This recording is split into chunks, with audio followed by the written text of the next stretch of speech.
أعلنت موسكو أن فيلق إفريقيا الروسي التابع لها يواصل أداء مهامه في مالي.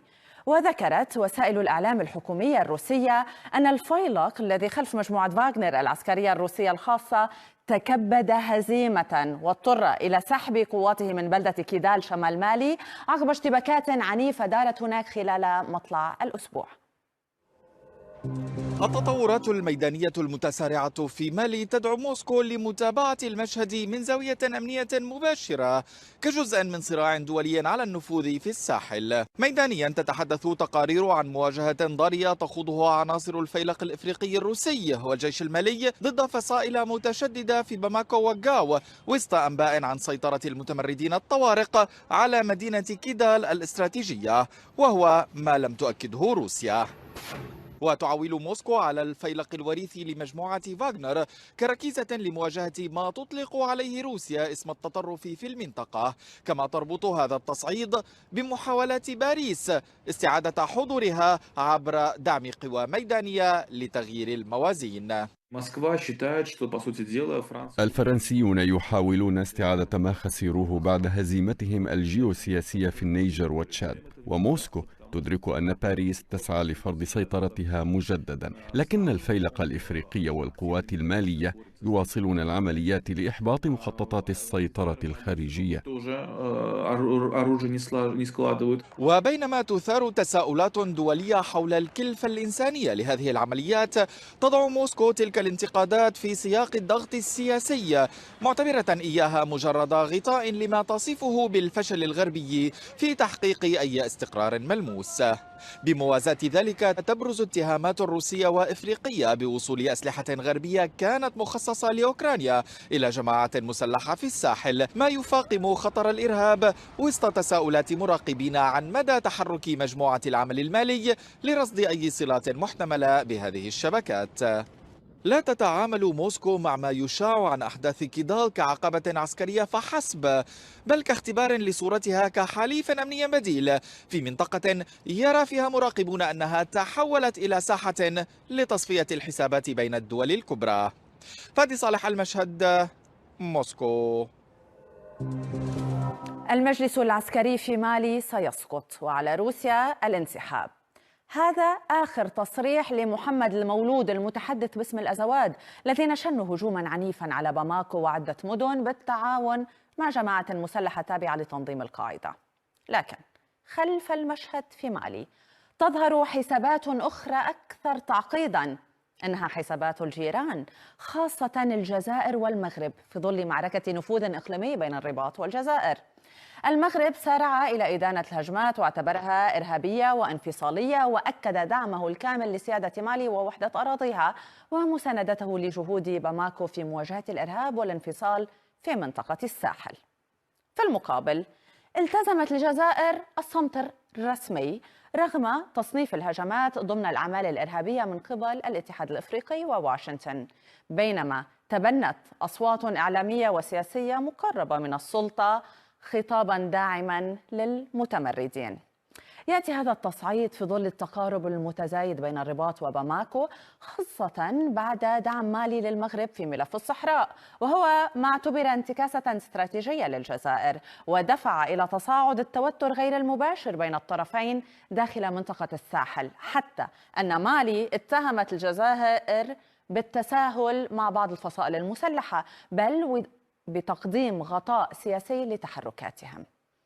على صعيد آخر تتشابك مصالح الجزائر وروسيا في مالي عبر دعمهما للمجلس العسكري الحاكم عقب انحسار النفوذ الفرنسي في الساحل.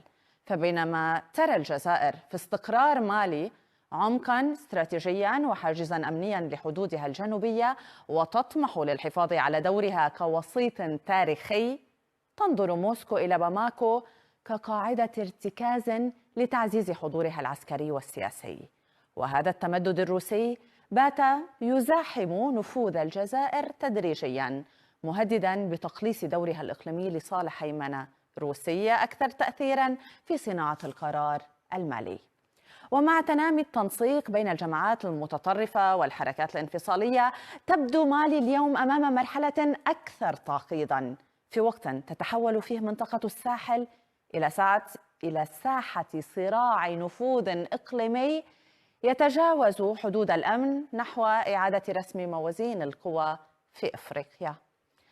من الرباط ينضم إلينا رئيس المعهد الإفريقي لبناء السلم وتحويل النزاعات الدكتور محمد أحمد كاين. مساء الخير وأهلا بك معنا دكتور. أتوقف معك عند الحسابات الأمنية والاستراتيجية وحتى السياسية لدول الجوار تجاه هذه التطورات في مالي، ودعنا نبدأ من حسابات المغرب.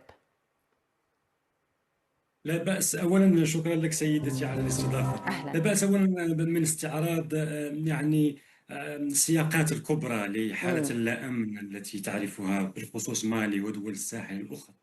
ما حدث في ليلة السبت الأحد الماضيين هما يعني يعيدان إلى الأذهان حالة التجلي القديمة الجديدة لتحالف بين أجندتين، الأجندة الانفصالية بعمق إثني والأجندة المتطرفة الإرهابية. هاتين الأجندتين هم يعطيان عنوان لحالة اللا أمن المزمنة التي بالخصوص يعرفها شمال مالي. تكلم عن جبهة تحرير إقليم الأزواد بعمق إثني كما قلت، هي أجندة انفصالية، ولكن أيضا جماعة القاعدة ومعها جبهة النصرة كتنظيمين إرهابيين يتحالفين ضد نفس الخصم الذي هو الحكومة المركزية المالية.